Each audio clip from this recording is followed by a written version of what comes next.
The Bachelor is just like the Avengers. You heard me. Not in that there's the presence of a large angry buff dude, but wait a minute. You, Chris Harrison. Or a millionaire in a fancy suit. No, both The Bachelor and the Avengers are trying to tell you a story with ups and downs, a climax, and then an ending. And just like the writers of the Avengers, the producers of The Bachelor control what that story is and how it's told. Even though The Bachelor is reality TV, even though the producers can't predict or script exactly what those on the show say, they still have ways to control the narrative. And the narrative is very important. Because what is the single most important part of any good story? A character we love and care about. It doesn't matter how well constructed a movie might be, or how good the story is. If we don't care about the protagonist, we won't care about the journey they go through. In the Avengers, it might be Captain America or Tony Stark. In The Bachelor, it's Colton, or Hannah, the next Bachelorette. A great season of The Bachelor tells a story. The story of Colton, with a beginning, middle, and end that's meant to draw you in and resolve itself by the finale. But how do the producers accomplish this? After all, it's unscripted reality TV, which is true. There's no written script or memorized lines. This isn't the WWE. But the people at The Bachelor still have an incredible amount of control over telling the exact story they want. And it all revolves around the editing. When filming finishes for The Bachelor or Bachelorette or Bachelor in Paradise, the producers take all the events that happen over the course of the season and begin to piece together how they want people to react to the season. For example, in Colton's season, they knew Colton and Cassie break up, Colton jumps the fence, dumps the other women, and goes back to Cassie and wins her heart. So we, the producers, immediately now know that Colton and Cassie are our protagonists. One, Colton, that the audience will recognize immediately.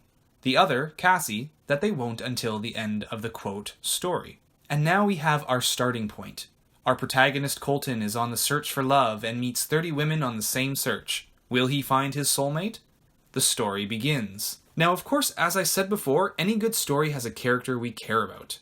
Why watch the season if I don't care whether or not Colton finds love? So the producers will do everything in their power to make Colton look good. Unless, of course, they decide that the narrative must change, which can and does happen midway through the airing of a season. In writing, this is often called a save the cat moment. The part of the story where the protagonist does something that makes the audience root for them. Take the movie Aladdin, for example. It's a movie about a thief. Why would we root for someone who steals? So the writers introduce a save the cat moment. When Aladdin has successfully snagged himself some bread, he sees some poor and hungry children and decides to give the bread to them instead. Here. Go on, take it. Not only that, when a rich dude on a horse goes to strike down the children, Aladdin comes in and saves them. Rats! Hey!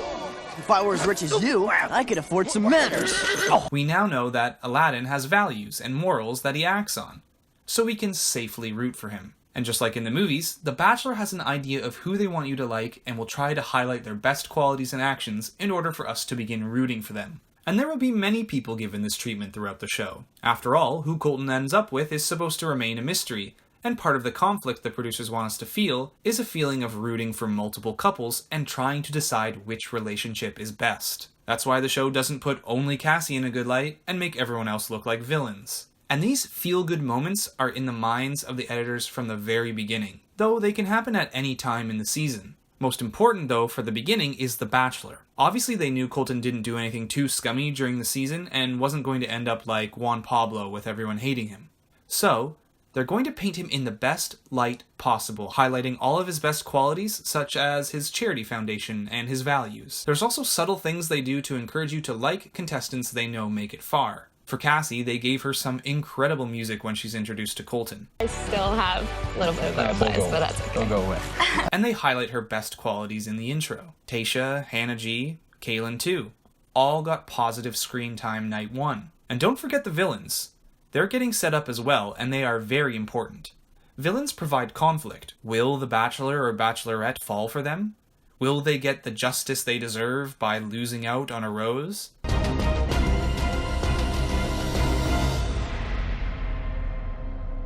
Anyeka. So we have our cast of characters all set. Now begins the most important part of the process, something I use to determine who are the leads in the show and who Colton or the Bachelorette or Bachelor or whoever might pick in the end. The editing.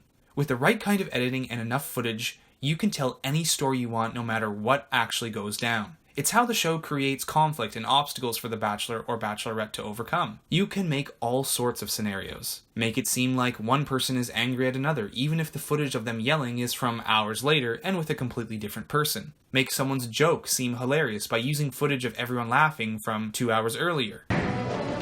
Hey, you knuckleheads! Knock it off! Just for this video, I planted a couple of examples in past videos of my own. Here's one from my episode 2 recap. Oh, good morning. It's the morning. Now that kind of makes Colton sound like a dolt. Good morning, it's the morning. Of course it is. Take a look at the full clip. Oh, good morning. It's the morning of the first group date. A little less stupid, no? Here's another example with a twist ending. In the preview for Hometown's video, listen to what Cassie's dad has to say about Colton. He seemed like a, guy. Ooh, sick burn, Mr. Randolph. Makes it seem like he's really against Colton. But check out what he actually says. He seemed like a, guy. Dating my daughter. A lot less harsh. Here's the twist ending. Check out the footage they used from the actual episode that aired the following Monday. We don't know him, but he seemed like a, guy. They used the same edit. So you can see that the people at The Bachelor use editing very liberally to tell whatever story they think works best. In this example, it's that Cassie's dad is super tough on Colton, and that's a big obstacle for Colton to overcome. Will he survive Hometowns? Will he get the approval of Mr. Randolph? It makes the story of the season more interesting. And that's only the tip of the iceberg. There's also so many more things that the show does that is almost impossible to notice. Check out this conversation/argument between Cassie and Kaylin.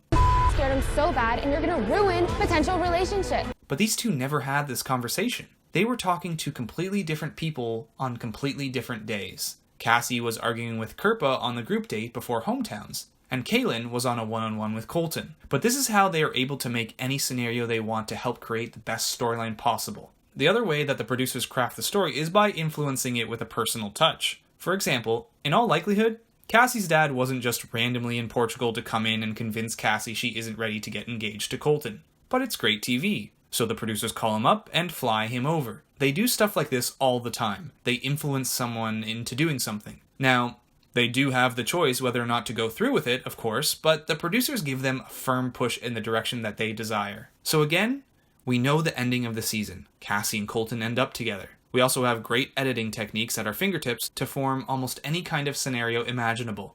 From there, it's just time to get to work. Get the audience to like the main players in the season. Add some drama by sparking arguments and edit in any reaction you want because you have hours and hours of footage of these women or men. And anything that gets in the way of the story we want to tell is left on the editing room floor. It's why we have women who get horrible edits. Like when you're watching the show and see someone and go, who the heck was that? No one. They're no one. They don't matter to the story of Colton and Cassie falling in love by the end, so they're left out of the show for the most part. In my Hannah B is the Bachelorette and why they chose her video, I brought up a conspiracy theory that Hannah G got a bad edit in order for Cassie to be liked more. I won't fully explain it here. If you'd like to hear it, head over to that video. But essentially the idea is that if we saw more of Hannah G and Colton, it could have potentially turned the happy ending of Colton being with Cassie sour. And while that theory can't be confirmed, they definitely use this tactic. It's why Katie pretty much fell off the face of the earth after a certain point in the season. She wasn't useful to the story anymore. Now, as I mentioned earlier, there can be strange pivots in the story they eventually tell halfway or even later on in the season. Most of the time, it's because of fan reactions. A great example of this from last season was the beauty queen feud between Hannah B and Kaylin. Hannah got a bad edit through the first half of the season, and Kaylin, well, certainly was painted in a brighter picture during this feud. Now, I'm not saying things actually played out differently in real life, just that the editing made it seem like Kaylin was the reasonable one and Hannah was, well... she's crazy. And I understand why they did this. Kaylin makes it farther than Hannah. Hannah had that awkward first one-on-one, and Kaylin seemed like she might be a good fit for Bachelorette. But then people's opinions, or at least a large chunk of people's opinions, on Hannah shifted halfway through the season. People started to like that she was quirky and herself, that she had imperfections just like everyone else in the world and wasn't afraid to have them on display. And the producers noticed. So, they changed the narrative. It's also possibly why we never got to see that footage of Hannah showing up in Alabama during the hometowns. Perhaps that footage painted a narrative they didn't want told. So it may seem as though The Bachelor has little to no control over what happens in the show, but the truth is very different. They want to have the most drama-filled, action-packed story of romance they can get so the audiences will be thrilled. And just pointing a camera at a group of people gives no guarantee of that. So, they stack the deck in their favor. And hey, in the end, it's still some pretty great TV. Thanks for watching this video on editing and how The Bachelor tells a story.